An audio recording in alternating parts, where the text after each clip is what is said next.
Chegou agora a quarta-feira, o carnaval terminou. Oh, saudade, saudade, o frevo se acabou. Chegou agora a quarta-feira, o carnaval terminou. Oh, saudade, saudade, o frevo se acabou. Recife de Paulo Cabral e Capiba, Gilberto Freire no laço do abraço de minha saudade. Recife, cidade, sorriso que encanta, de Mauro Mota que canta, Recife é felicidade. Recife, Aldemar Valentino passo, eu passo com meu cansaço, manhã de sol, quarta-feira. Recife do Pina da Pinga bem quente, Recife, alegria da gente, Recife eu fico a cantar. Chegou agora a quarta-feira, o carnaval terminou. Oh, saudade, saudade, o frevo se acabou. Chegou agora a quarta-feira, o carnaval terminou. Oh, saudade, saudade, o frevo se acabou. Recife de Paulo Cabral e Capiba, Gilberto Freire no laço do abraço de minha saudade. Recife, cidade, sorriso que encanta, de Mauro Mota que canta, Recife é felicidade. Recife, Aldemar Valentino passo, eu passo do meu cansaço, manhã de sol, quarta-feira. Recife do Pina da Pinga bem quente, Recife, alegria da gente, Recife eu fico a cantar. Chegou agora a quarta-feira, o carnaval terminou. Oh, saudade, saudade, o frevo se acabou. Chegou agora a quarta-feira, o carnaval terminou. Oh, saudade, saudade, o frevo se acabou.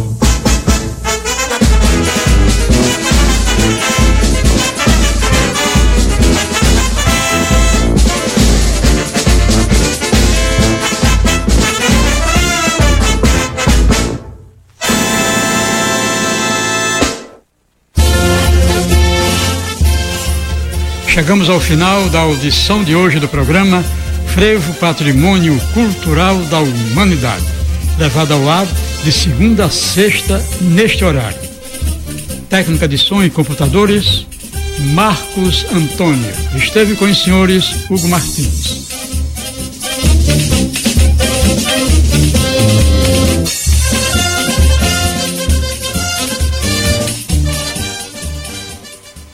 (11h30). Jornalismo, crítica e diversidade. Programa Fora da Curva. A gente fala o que a maioria cala.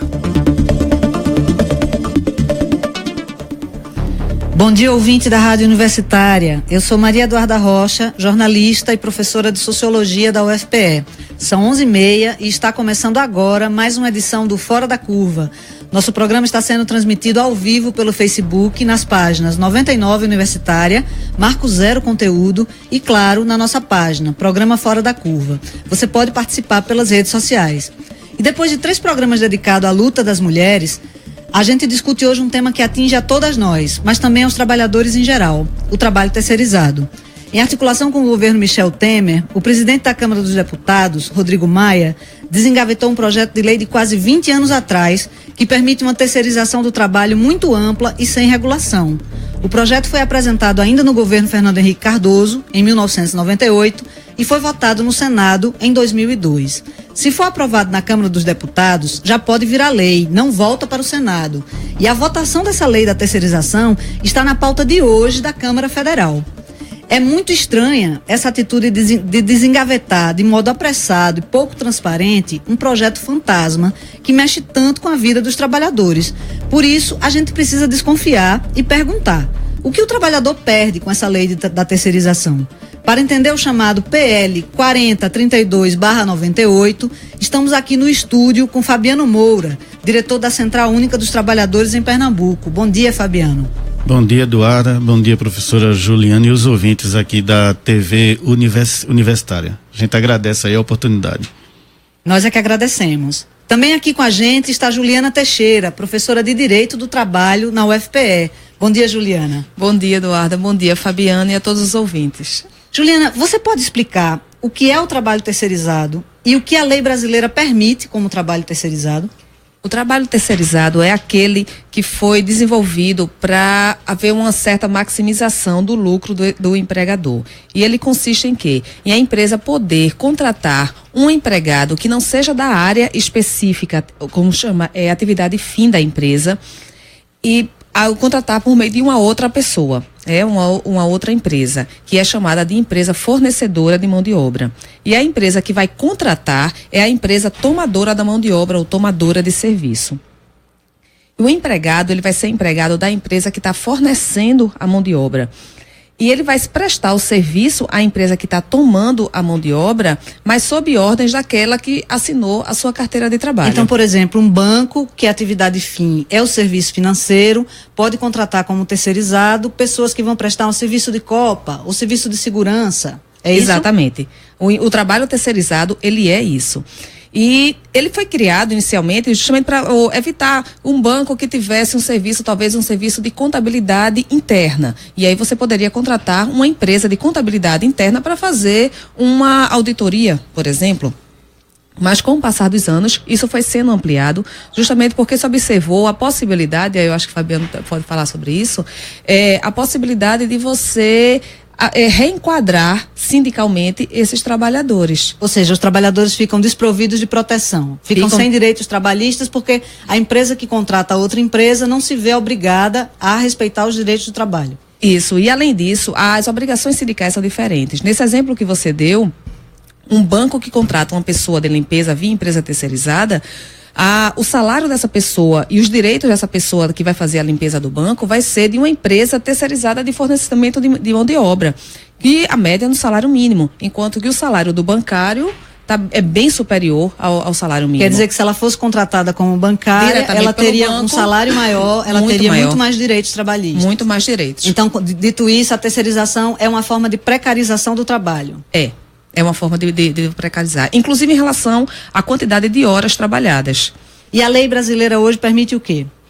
Ela permite que você contrate a atividade meio, contrate via empresa terceirizada, mas a atividade chamada atividade meio da empresa. E aí existe uma grande discussão o que é atividade fim, o que é atividade meio. Mas via de regra posso dizer que limpeza, segurança é considerada como atividade meio. Isso é o que vem sendo considerado até hoje por meio de súmula de jurisprudência do Tribunal Superior do Trabalho, porque a gente não tinha realmente uma legislação falando dessa situação do terceirizado. Então, o Tribunal Superior do Trabalho, ele tinha súmulas dizendo como é que seria a responsabilidade de cada empresa se ela não pagasse os direitos trabalhistas e ou os direitos previdenciários daquele empregado.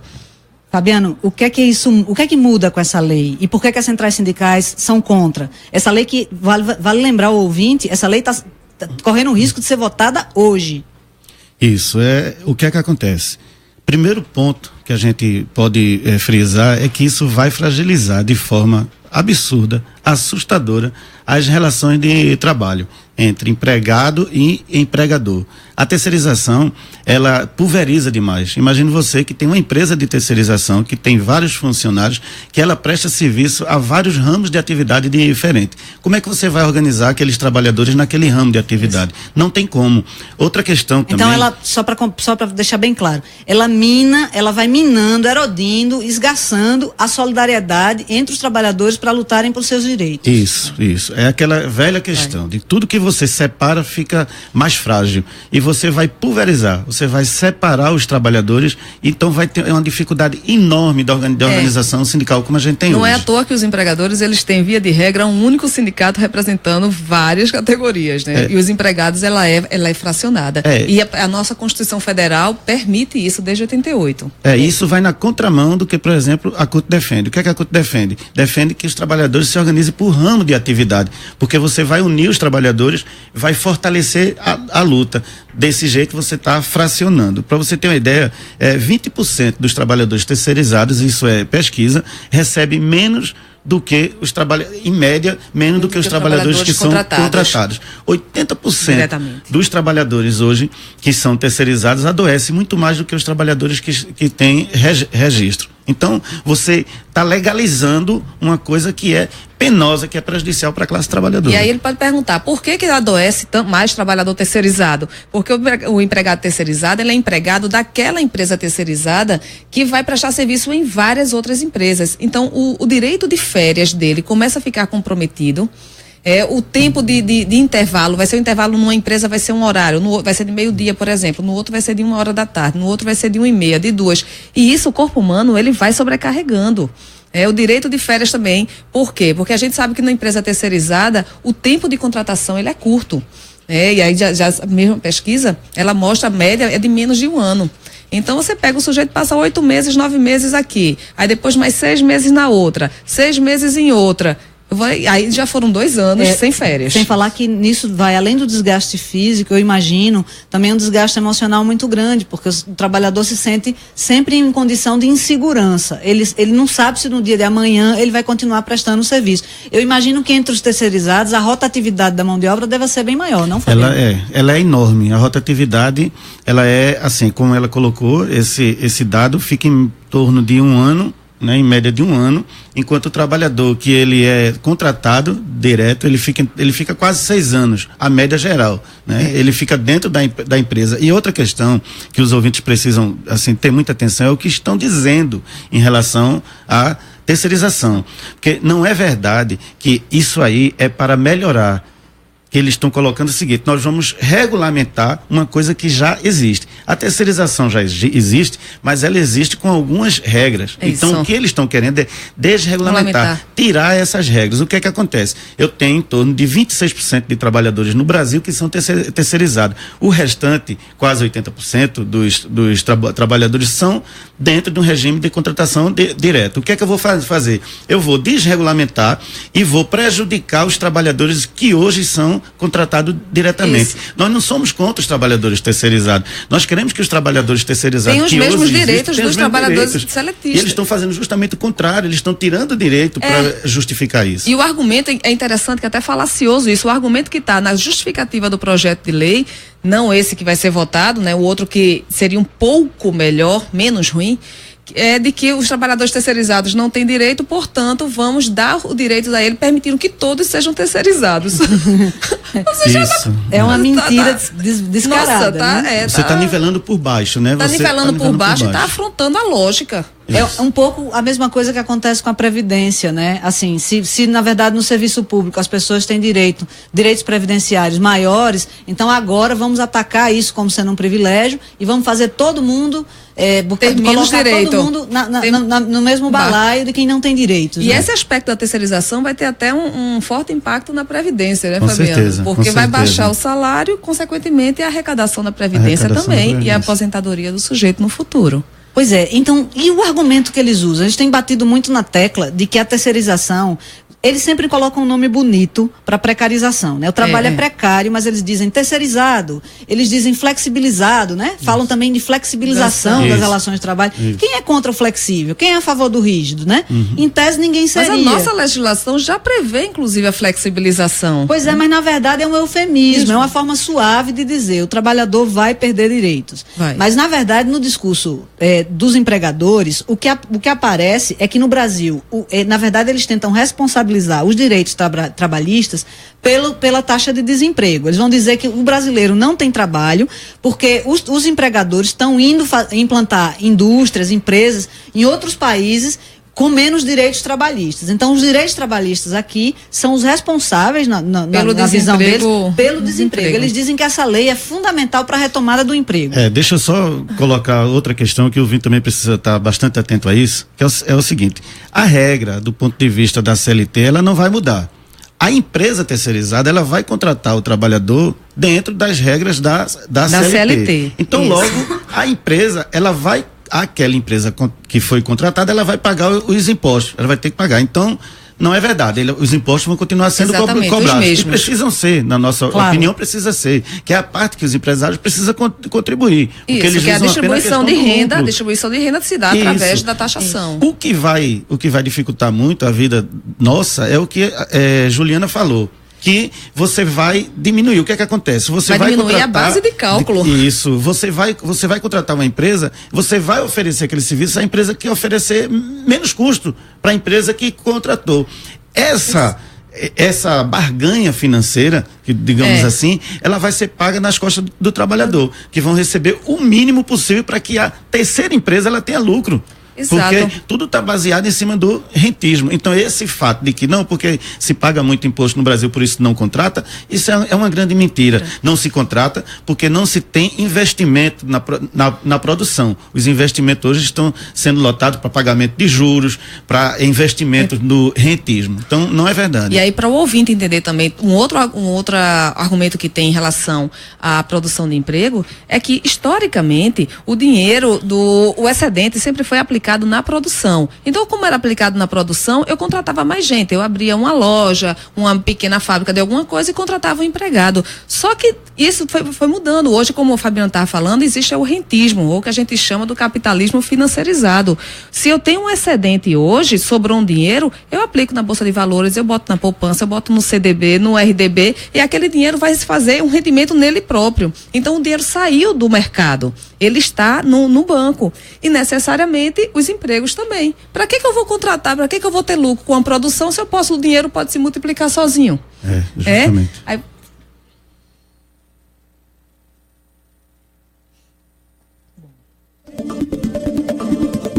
Fora da Curva. Jornalismo, crítica e diversidade.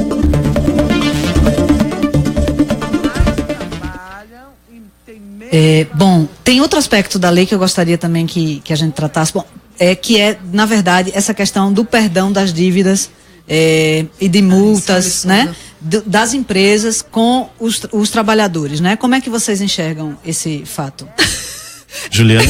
Nossa senhora, isso é um absurdo total, né? Porque a taxação, está dizendo, o imposto, ele é justamente a forma que você tem de atribuir ao empregador que vai receber o lucro daquela empresa a distribuir a sua renda. Ele vai ficar com a parte do lucro, mas ele também vai distribuir. E distribuição de renda é um objetivo do Estado brasileiro lá, os primeiros artigos, o terceiro artigo da Constituição Federal.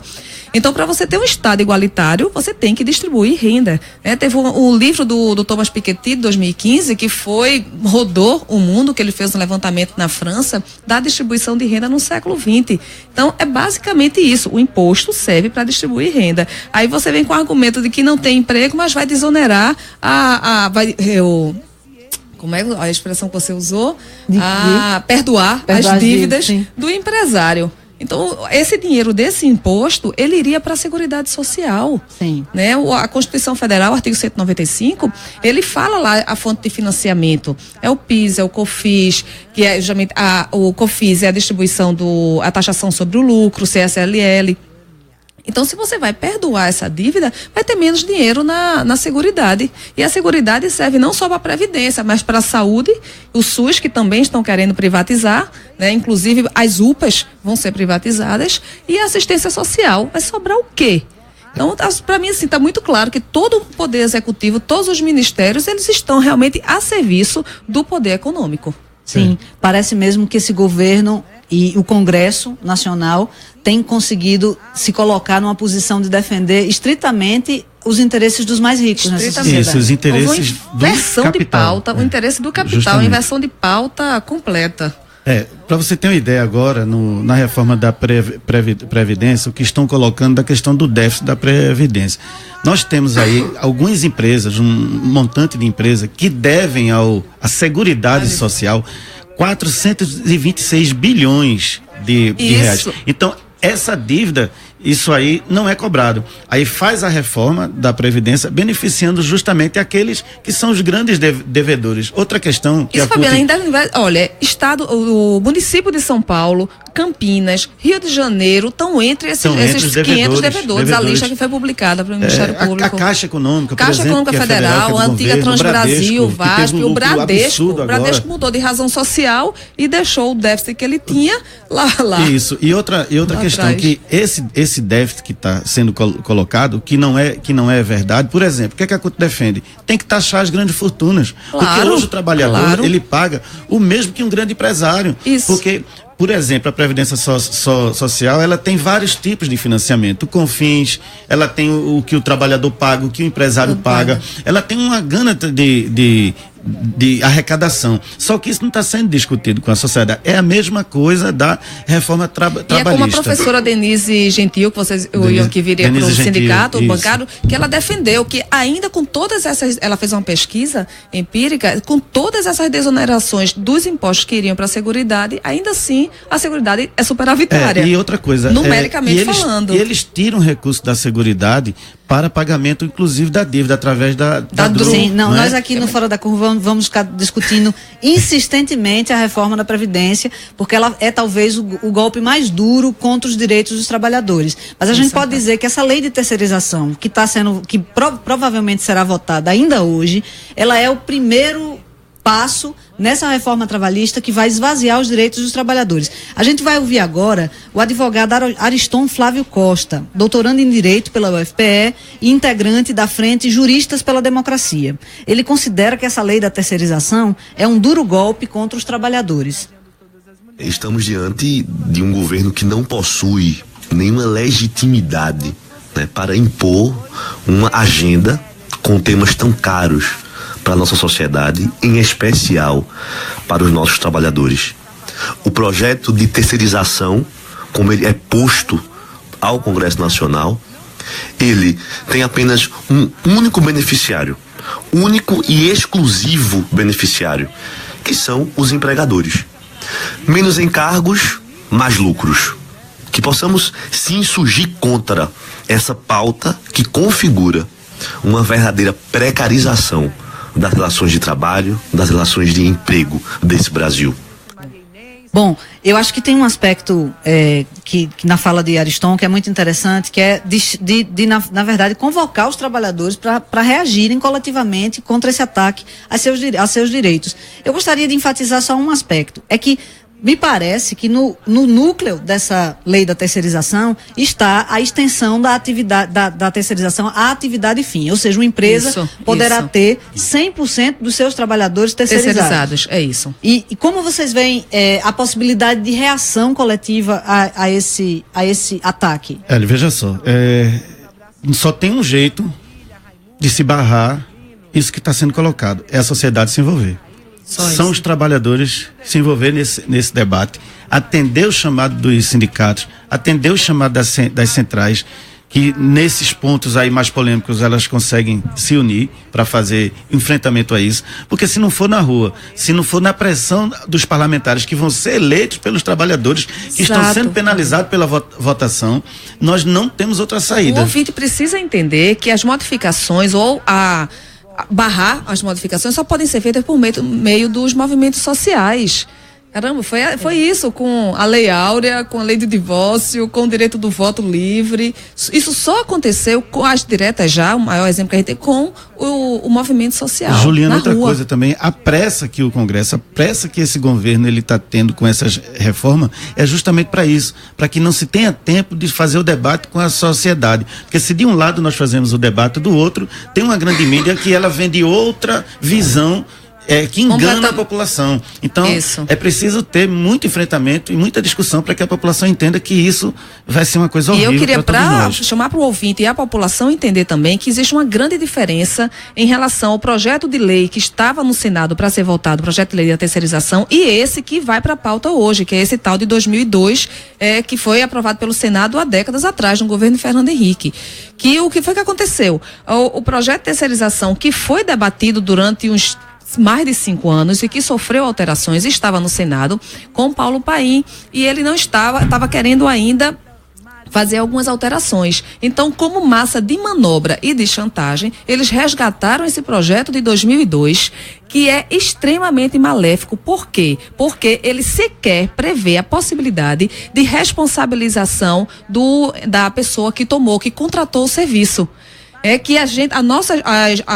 o atual projeto que está no Senado, na mão de Paulo Paim, e que está nas súmulas, as regras que estão na súmula do TST, elas prevêem que a pessoa que contratou o serviço, ela é responsável também por fiscalizar se o sujeito está recebendo os encargos trabalhistas e previdenciários. Mas quando o presidente da Câmara, foi publicado hoje em vários jornais, quando o presidente da Câmara, Rodrigo Maia, do Democratas do Rio de Janeiro, diz em alto e bom som que a Justiça do Trabalho, as leis trabalhistas não deveriam nem existir, então a gente pode esperar realmente uma terra de ninguém, não é? Ou seja, uma terra de poucos, mas para o trabalhador seria uma terra muito certinho se todo mundo cumprisse as regras e o contrato. Aí ela poderia, no mundo ideal, não existir. E a leitura disso, ela é assustadora. E a gente precisa ler isso com muita atenção, porque ele é representante digamos assim, da legalidade do Estado, que deveria justamente estar fazendo um papel contrário, não é? Mas por interesses políticos e por interesses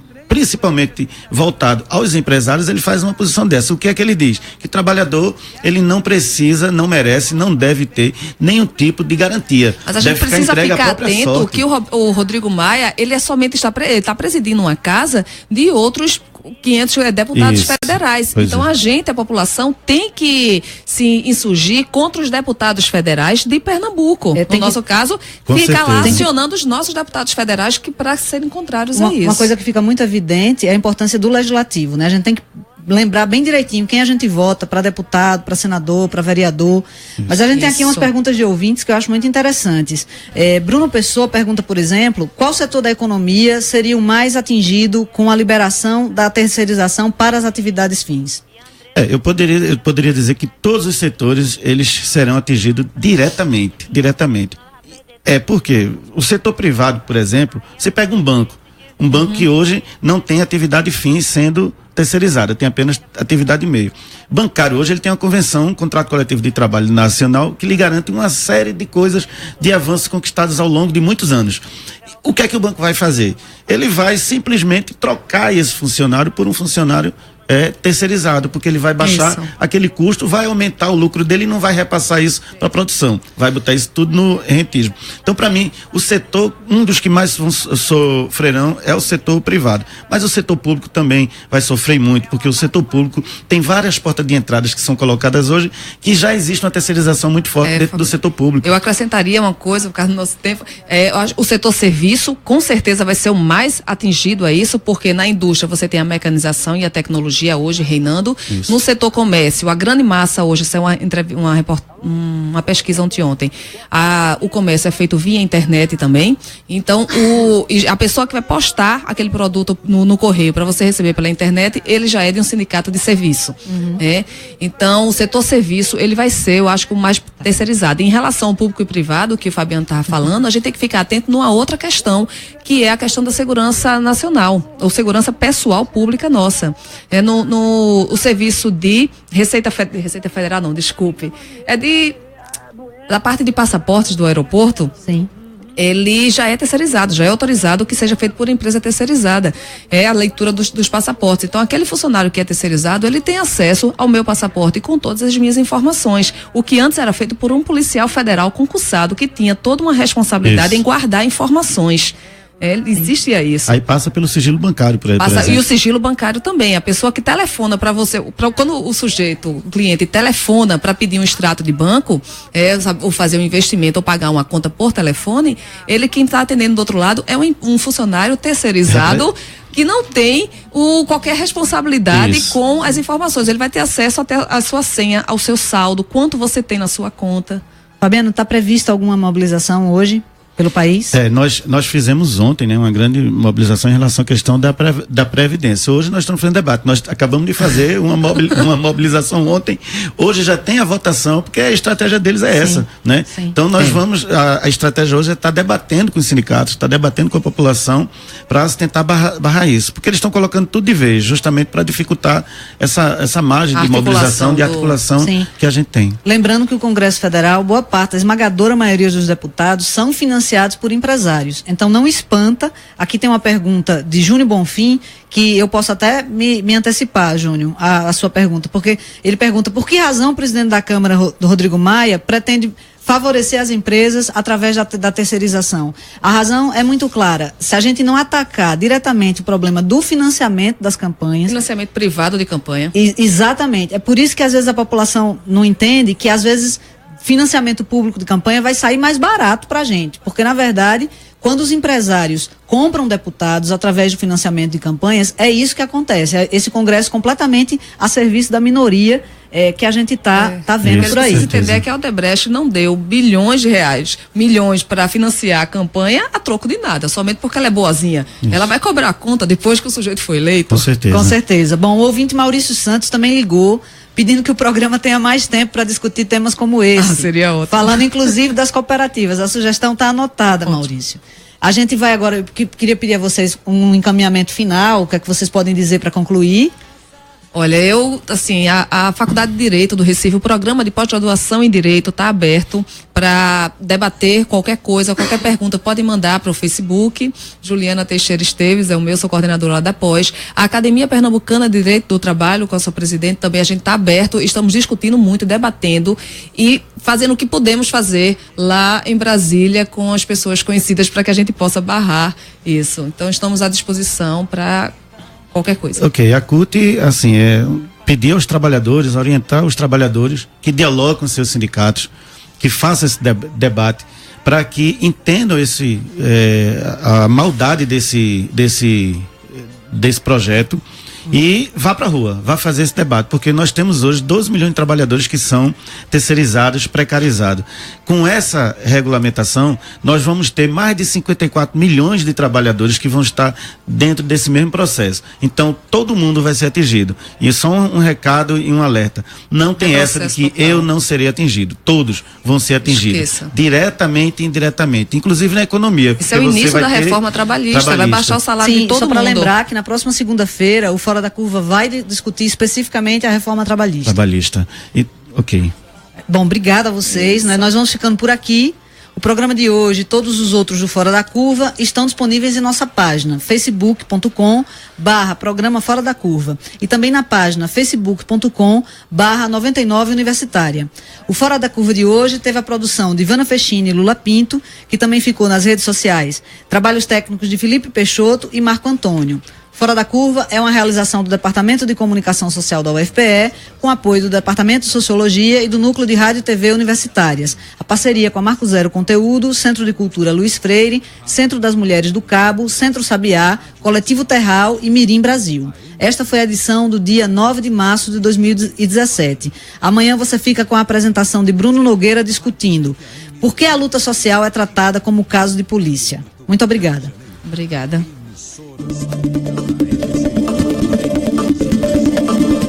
Fora da Curva. A gente fala o que a maioria cala. 11h59. Universitária. ZYD 240, 99.9